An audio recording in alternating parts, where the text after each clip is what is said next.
Welcome to the Hooligan Nation, a KISS-Centric podcast. I'm one of your hosts, Anthony. I'm Rocco. Yes, you are. Normally, our Wednesday segment would be 100% KISS-Centric segment about current events. We're going to preempt that for this week. Early this afternoon, about 3 o'clock, news broke that the Prince of Darkness himself, Ozzy Osbourne, had passed away at the age of 76. And Father Rocco and I got together and we decided that we were going to change everything and we were going to record this video really quick. Today is July 22nd. And we're going to edit this video up and put it out for July 23rd. And realistically, we just wanted to give our thoughts. Our respects. On Ozzy's life and his passing. So that's what we're going to do for today. And the video that we had scheduled to go out tomorrow, the 23rd, will go out next Wednesday, whatever date that is, maybe the 30th. Am I right? Yeah, that'll go out July 30th. So, and that will be the fan reaction to KISS rebranding KISS Storms Vegas to KISS Cruise Landlocked in Vegas. But that'll come out next week. Today we're going to discuss Ozzy. Father Rocco. You got anything? I honestly don't even know where to start. So yeah, I'm going to start from a moment when I feel like I really kind of started knowing who Ozzy was, and it involves your brother. So Mike, if you're listening out there, listen, Hooligan, you introduced me to Ozzy. I don't know if you remember this memory, but Ozzy always had like weird, like creepy, like organ type stuff playing, and I really think like I had heard "Speak of the Devil." And I've listened to some stuff of Ozzy before this moment, but I can remember being in a garage and you had me listen to organ, like this intro music. And I'm like, what is that? And you were messing with me, trying to get me to try to figure out who it was. And I couldn't, I didn't get it. And then all of a sudden I hear Mr. Crowley. And that was it. That started it for me. And you know what? I grew up with this dude. Ozzy always put out good stuff. Ozzy always let you feel like he loved you. Like he didn't just like you. Ozzy lived for the fans. And I mean, if the tribute show that just happened back to the beginning didn't show you that, Ozzy lived for the fans. You seen him in that chair desperately trying to get up. Like it was torture, I'm sure, for him to have to sit in that seat the back to beginning show. But you know what?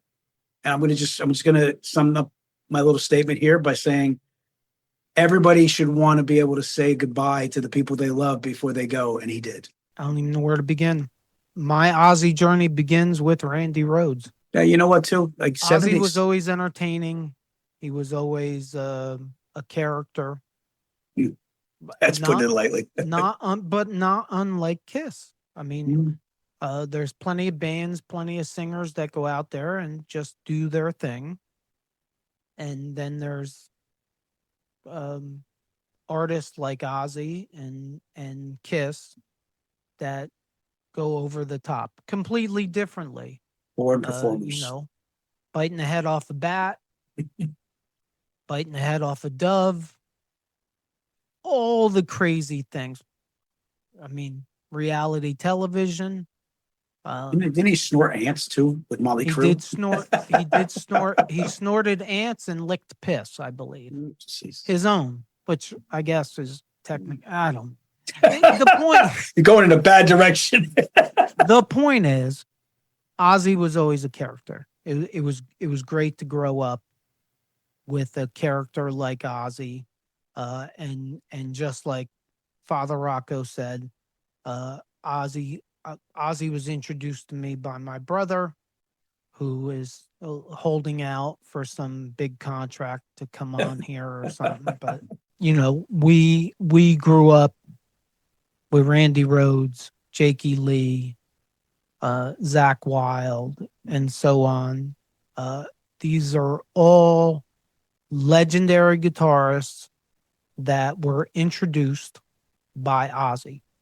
And then, of course, as kids, we went backwards, not unlike KISS. Right? So, Ozzy, Diary of Madman, and then Bark at the Moon comes out, and then you go, oh my God, what is this? And then you go backwards and you find that it all started with Black Sabbath and so on and so forth. And look, the bottom line is we would like to express our condolences to absolutely.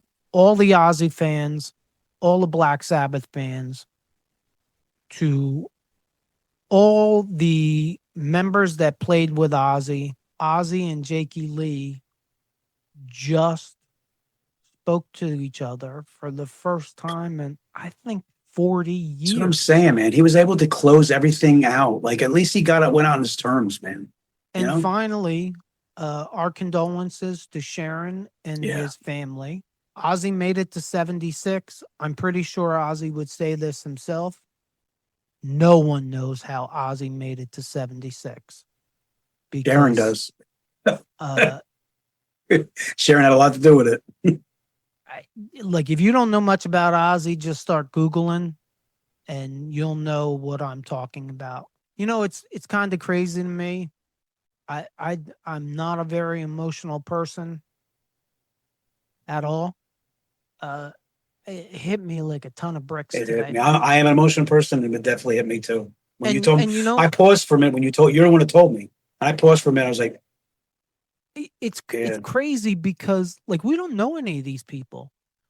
The first thought in my head wasn't for Sharon or his kids, because I'm guessing that they were preparing for this. Oh yeah, I would think so. The first thought in my head was somebody like Zakk Wylde. Zakk Wylde lost the father figure of all father figures today. Yeah. To him. My thoughts were with Jakey Lee. Oh, they just buried the hatchet 40 years later. Man. Rudy Sarzo, who went to the Back to the Bean concert and put all of the bullshit aside. Like, my thoughts are with them guys.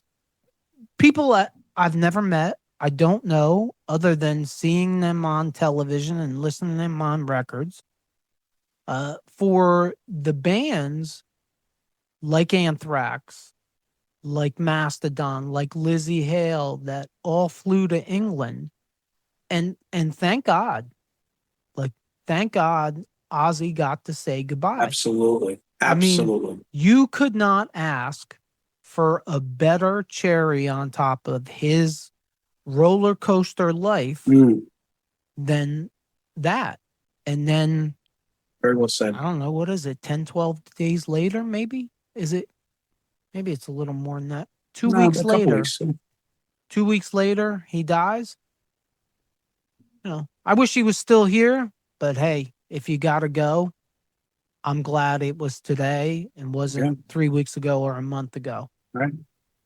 Yeah, you know what? Like, we don't know these people, but I tell you one thing: we grew up with them, and I feel like I know them today. Like, I want to go give Zakk Wylde a hug. Right. Like, I feel like he's hurting today. Oh, he's definitely. And that's why I started the condolences with the fans, because I'm pretty sure they're hurting today. Look, I'm not a diehard Ozzy fan.